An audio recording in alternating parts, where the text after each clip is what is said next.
Hello and welcome back to our live coverage of the United Nations Climate Talks. We're going to move from somebody who's been in front of the camera a lot in Daryl Hannah to Julie Bergman Sender, who's behind the camera. You've just been the director and producer of a film called Harmony.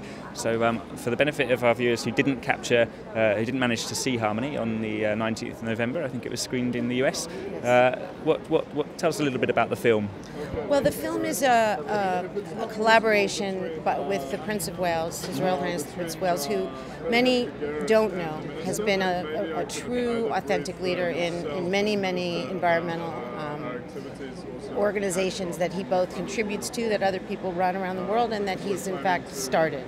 And he had an idea to make a film where he talked about what we've now started calling moving forward to nature as opposed to back to nature, and that the problems that we face are holistic problems, and that until we are willing to really look at our connection to the earth in a different way, and therefore the connection between all the problems that we have, then the solving of those problems can't really be sustainable until we're able to look at it that way. And so when you say harmony, what does that mean in a practical sense? What are we looking for harmony for? Nature, but what in nature? Well, after 3 years of working on this material, harmony means different things to different people, and we've worked very hard as we've made the film not to presume that everyone has the same definition. My assessment of it now actually is that harmony is difficult. It's not a sweet thing, and achieving it is probably sweet, though none of us really know what that is quite yet. But that harmony is when you have those moments where you feel like everything makes sense, and you're able to continue to innovate and make changes based on some kind of sensible foundation. Now that can be true in any way. It can be true in relationships, it can be true, and it's certainly true in terms of what our relationship is to the damage that we've done, and the way out. And the way forward is really to not be frightened and go under the table, which is something that I think it's very important that there have been a lot of films and books about the crisis. What we've tried to do is pick that moment and that spot that's between the opportunity and the crisis, and talk about resting on the shoulders of the things that challenge us, how we move forward and we succeed, because we can succeed. And I guess for many of our viewers around the world, and especially for those of us in the UK and US and Western Europe, that might mean quite a big transformation, because it doesn't feel like our lives are in harmony with nature at the moment at all. So what is it you're calling for? Well, it's interesting, the film, as you mentioned, the film has been seen just in the United States so far. We're getting ready to bring it to other countries, and Europe will be the first, probably Berlin. And the Facebook comments of people who have seen the film have been extremely interesting, because there seems to be, and I don't like the word zeitgeist, but I don't know a better word for it, there seems to be this kind of longing for something other than just the bare, cold, frightening facts of where we are. And that the thing that helps us make sense of those facts is our commitment to the why, so that the how and the what start to make sense. So I guess we're trying to sort of say, we need to look at the world in a different way, and the subtitle of the film is A New Way of Looking at Our World. And the Prince has also written a book that accompanies the film.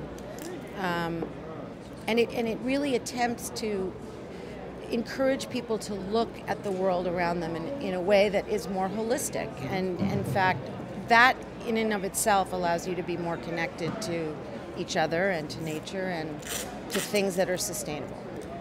But is this going to involve kind of a change in our values, or a change in our lifestyle, or are we asking people to Is this a fundamental inner change to how we think about the world, or are there examples of people who are already living in harmony? Because the consumerism in Western society is so I kind of think taken for granted. And you hear people attacking consumerism, and it almost sounds cliched because we just think, well, that's just part and parcel of what our life is. These are so ingrained and so part of our existence that it feels that it's going to be a massive shift to transform them. So, are we actually calling for people to shift their values? I wouldn't presume to call on people to shift their values, but what I will say is that I think everyone can admit that we're out of balance. That means something different to everybody. So we have the ability to look at what that means personally. We have the ability to look at what that means in the neighborhoods in which we live, the schools where we send our children, the hospitals that we put our patients in, the food we eat. That seeking some kind of better balance doesn't mean you can't continue to live your life and consume. It just means that you might consume differently, and that you might think twice about certain things that you take for granted now, that you realize that those things we take for granted are contributing, all the conveniences that we've become very dependent on are actually contributing to the demise of everything, and that we're going to have less of those opportunities unless we reassess. And it's not about less than, it's about more. It's not either or, it's and. So people who watch Harmony, what would you like them to come away feeling? Well, I'm a storyteller, and so my interest in the subject matter that we're exploring, of which there are many, we talk about things like biomimicry and the value that biomimicry has to people who are doing incredible innovations in science and in technology and in medicine and everything else. We talk about strange bedfellows who sit around a table and figure out how to solve monumental problems like saving the Great Bear Rainforest in British Columbia. And I think I'd like people to say that they see a way forward, in a big way, in a small way, because it is about both. And what kind of steps do you think people could take as part of that? Well, it's interesting. Again, the Facebook comments were really interesting. There was a gentleman who works for an oil company who wrote in and said that he feels that he sees his job and his responsibility now very differently. Now, I don't know what he's going to do about that, but I presume that means that he's going to think about how he looks at the sustainability of the business that he's in. And it doesn't mean he won't do it anymore, but it may mean that he has a different sort of level of awareness. 3 different people who are farmers, professional farmers, who we have a section in the movie about organic farming where we talk about how it isn't just for rich people and it isn't just for small, sweet farm. It really is the way forward. That even the United Nations issued a report a couple of years ago where they said, small local farms is really the way to sustainability. That the pesticides and the agribusiness is not doing what everybody was told it would do, which is feed the world. So there were 3 or 4 professional farmers who've all been conventional farmers who say, okay, I'm now going to turn my farm organic. So if you think about all the people that have very different experiences in their lives as they approach their everyday life, and we can tell them a story that makes them wake up and see something differently, then I've done my job. Then I can call it victory and go home. And I know you've partnered with Tick Tick Tick, a big kind of global coalition of people and organisations. I think represent over 14 million people around the world who are desperate to do something about climate change. Why did you decide to partner with them? Well, it's really interesting because I have several friends who work for a lot of the organizations that are part of the Alliance, and I was very impressed that they all decided they were going to get together. But they admitted at a certain point that they were struggling with the message, that the story and the narrative of what this collective group of organizations were going to do together needed to be different than what they do separately. And that separately they have a narrative that they tell very well and that they act upon, but that together they needed a different story to tell. And that going back to the thing that drives them, the things they care about, the values that are underneath.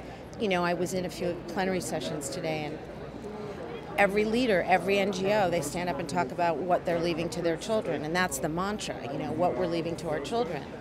And so if Harmony can be a kind of messaging tool that all these groups can take and make their own and integrate into the work that they're already doing, because I don't think that we need to reinvent the wheel. I think we need to constantly bring people together and put them in coalitions where they are stronger together than separately. And so we were very honored that they wanted to join with us and use the film and the ideas of the film to influence even new people that hadn't been a part of the coalition, bring in some groups that were more inclined to, and I don't want people to take this the wrong way, but what we tried to do with the film is to link the spiritual and the practical, because neither works without the other, and that's the balance that I think I'm talking about, that there's a place for both, and that until we're willing to see that there's a place for both, we're going to constantly be digging this hole over and over again. And so just before we wrap up, firstly, where can people find the film and find out about it? And secondly, what should people do once they've seen it? What would, if people feel motivated, what can they do?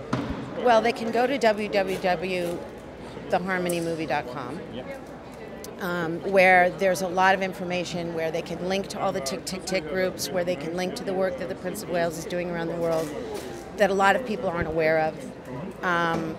They can watch clips of the film, and they can see that there's a kind of a tool on there now which is meant to sort of bring people in, which is called Mosaic Earth, where they can upload an idea of what harmony means to them, or something they're doing in their lives now that they feel brings them harmony or someone else.